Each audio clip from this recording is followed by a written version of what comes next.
म्हणजे नेक्स्ट मिलिंद गुणाजी बनणार आहेस तू, कसं वाटतंय तुला? मला तसं अगदी मला नाही तसं वाटत. आणि ठीक आहे, तेव्हा ते भटकंती एक वेगळा मला वाटतं कॉन्सेप्ट होता.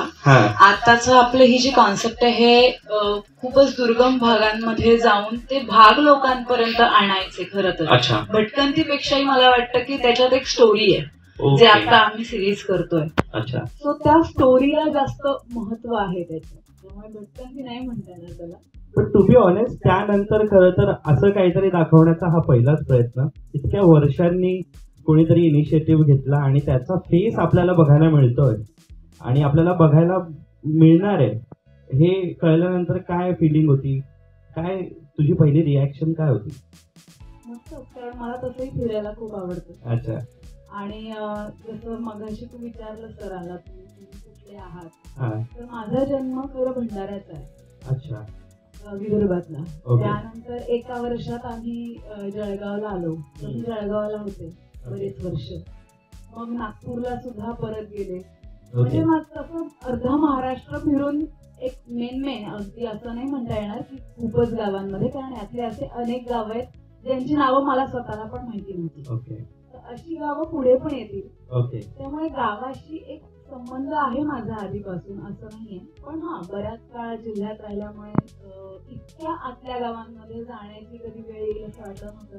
पण हे असं माझ्यापर्यंत पोहोचल्यावर मला छान वाटलं. चला जाऊ. आणि किल्ला वगैरे तर मी आजपर्यंत कधी चढले नव्हते, पण पहिल्यांदा किल्ला चढले. आणि तो वासोटाचा जो एपिसोड सरांनी सांगितलाय तो बहुतेक माझ्यामुळे जास्त फनी होणार आहे असं मला समोर वाटतं, तर तो नक्की बघा. सगळ्यात पुढे कोण होतं तो किल्ला चढताना? मीच.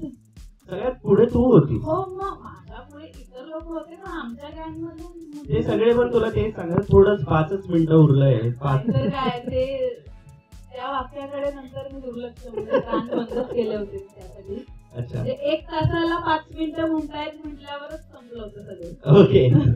अच्छा. बट गावांमध्ये पण जायची संधी मिळाली तुला आणि आपल्याला दिसतंय की तिकडे गप्पा पण मारल्या. अशा ठिकाणी गेल्यानंतर ना आपण नवीन काहीतरी बघितल्यानंतर आपल्या स्वतःमध्ये पण थोडासा बदल घडतो किंवा आपण आपल्या स्वतःतल्या पण काही गोष्टी नव्याने ऑब्झर्व करायला लागतो. ही गाववटा सिरीज केल्यानंतर तुझ्या स्वतःमध्ये काय बदल घडलेला? नाही, मला असं नाही वाटत डेफिनेटली की मी एक दिवस जाऊन माझ्यात काही बदल होईल. त्यासाठी ना तुम्हाला काही काळ त्या ठिकाणी राहावं लागतं प्रॅक्टिकली. त्यामुळे असं नाहीये की माझ्यात काहीतरी बदल वगैरे झाला.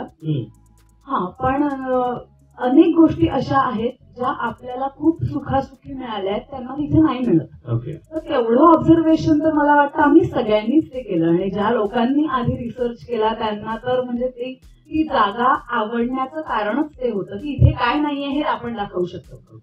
सो एका दिवसात तर नाही मी काही शिकले, पण मजा आली. काहीतरी वेगळं. मला तर माहितीही नव्हतं की असे काही गावं आहेत जिथे इलेक्ट्रिसिटी नाहीये, जिथे लोक प्यायचं पाणी सुद्धा असं गळाला म्हणजे खाली लागलेलं पाणी ते गाळून पितात. इतकी कंडिशन वाईट आहे. सो अशा ठिकाणी जाऊन एवढंच कळू शकतं. त्याच्या व्यतिरिक्त अजून नाही आहे. आणि त्यांच्याकडून खरं शिकायला खूप आहे. पण म्हणलं ना मी की काही काळ जाऊ द्यावा लागतो त्यासाठी.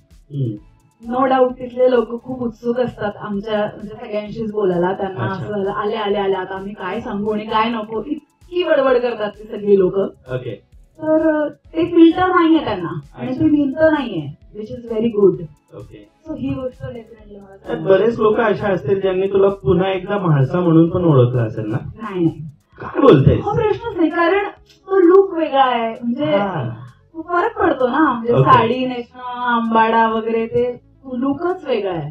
आणि मला असं वाटलं उलट बरं आहे. काही काही ठिकाणी याची गरजही नाहीये. आणि त्या ठिकाणी तर टीव्ही पण नव्हते. त्यांना माहिती नसेल की आपण आता कोणते सिरियल्स चालले आहेत मराठीमध्ये आणि काय. हो, टीव्ही नाही, फोन नाही.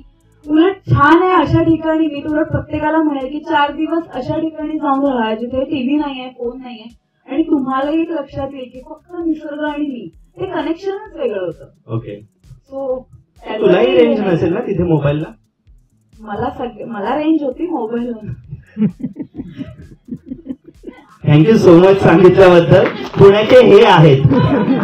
मी बरेच वर्ष राहते की म्हणजे जन्म भंडारला म्हणून मला काही पुणेकरांसारखं बोलता येणार नाही असं नाही म्हणते. अच्छा, मला वाटलं आम्हाला पुण्यात राहून पण सातारा उडलंच की. हा ते तर खरं आहे. पण जेन्युइनली घरी बोलणं होत नसेल तुझं आणि सेट वरती सगळं वातावरण म्हणजे कामाचं असं नसेल. बऱ्याच गोष्टी गावातल्या असतात ज्या ट्राय केल्या जातात. तू केल्यास का काही गोष्टी ट्राय, जातं वगैरे फिरवणं किंवा बाकीच्या गोष्टी? अच्छा, जातं फिरवलं, नदीतले मासे खाल्ले. अच्छा, म्हणजे मला जे माहिती होतं आजपर्यंत की नदीतले मासे छान लागत नाही, ओ. मी खाल्ले नव्हते. अच्छा, म्हणजे फक्त या वाक्यावरून. पण तिथे मला असं वाटलं अरे छान लागतात, असं काही नाहीये, म्हणजे खाऊ शकतो. ओके, ते खाल्ले. त्यानंतर म्हटलं तसं किल्ला. आयुष्यात पहिल्यांदा मी अशी खूप फिरते पण किल्ला चढणं माझ्यासाठी फारच. आणि मी त्या दिवशी ठरवलं यानंतर मी किल्ला नाही चढणार. खरंच आहे, कारण उतरताना ना जी म्हणजे हालतच खूप खराब होती आमची, माझी स्पेसिफिकली. ओके, अच्छा, व्हेरी नाईस. पण हा जो पुष्पगुच्छ तुम्ही आमच्यासाठी घेऊन येत आहेत, यात किती एपिसोड्स असणार आहेत टोटल? यामध्ये साधारणतः 5 एपिसोड्सचा प्लॅन आहे. पर्व 1 आहे. अच्छा. तुम्हाला टायटल मध्ये लक्षात आलं असेल, गाववाट आणि सह्याद्रीच्या कुशीत वसलेल्या गावांच्या गोष्टी. आपण महाराष्ट्र राज्यामध्ये असे अनेक गाव आहेत जे अजूनपर्यंत स्क्रीनवरती आलेले नाहीत किंवा बहुधा आपल्यापर्यंत ते पोहोचलेले नाहीत किंवा तिथे काय परिस्थितीमध्ये ती लोक राहतात त्याचा आपल्याला तितकंच आपल्यापर्यंत ती माहिती नाहीये. तर अशीच गावं शोधून त्या रिसर्च टीम मध्ये आम्ही आमचे शुभम जे असतील आणि जी संपूर्ण टीम, पहिलं सुरुवातीलाच एक मी पहिलं की जे आता ही जी गाववाटा सिरीज आहे त्या सिरीज साठी शुभम घाटगे यांनी प्रचंड प्रमाणात मेहनत घेतलेली आहे. अच्छा, त्यामुळे सगळ्यात पहिलं माझ्याकडून त्यांना आभार आणि थँक्स, म्हणजे की त्यांच्यामुळे हे शक्य झालं नसतं. ही जी सिरीज, ही संकल्पना होती त्यांनी माझ्याकडे मांडली ती, आणि एक्झिक्यूट करण्यासाठी जे खरे एफर्ट्स घेतले ते त्यांनी घेतले. या क्षणाला ते सांगायला मला आनंद होतो ऍक्च्युली. ओके. आणि त्यानंतर ह्या सिरीजला ज्यावेळी आम्ही सुरभीजींची निवड केली सादरीकरणासाठी, तर त्यानंतर त्यांनी त्याला 4 छान लावले आणि ती आज तुमच्या पुढे सिरीज येते याचा मला प्रचंड आनंद होतोय.